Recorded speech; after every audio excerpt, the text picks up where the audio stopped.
সালামু আলাইকুম বন্ধুরা, সবাই কেমন আছে? দেখেন, সবুজের সমারোহ।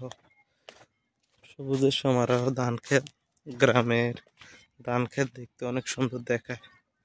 দেখতে থাকুন।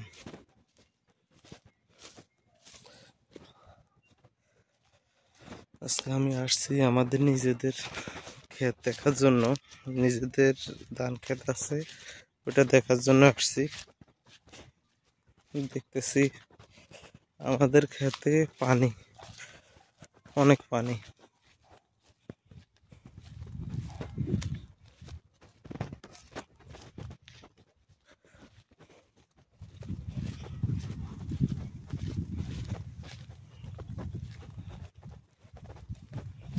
যদি কেউ প্রাকৃতিক সৌন্দর্য দেখতে চান তাহলে চলে আসবেন ধান ক্ষেত, নয়তো বড় বাগানে। প্রাকৃতিক সৌন্দর্য দেখা যাবে ওখানে। দেখেন আমাদের ধান ক্ষেতের কি অবস্থা।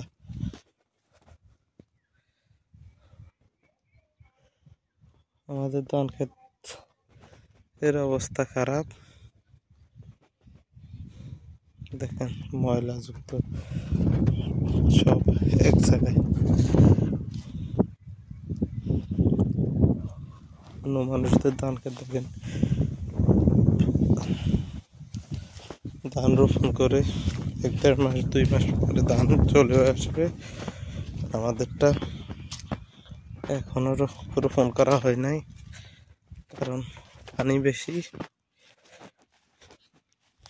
পানি অন্য মানুষের ধান খেতে দেওয়ার মতো কোনো জায়গা নাই।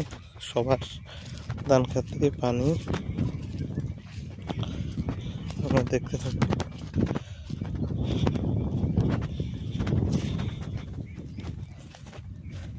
দেখেন সবুজের সমারোহ, সবুজের মেলা, সবুজের খেলা।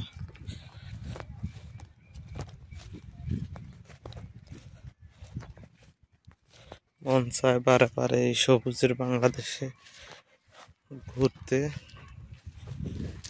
আপনি দেখতে থাকুন।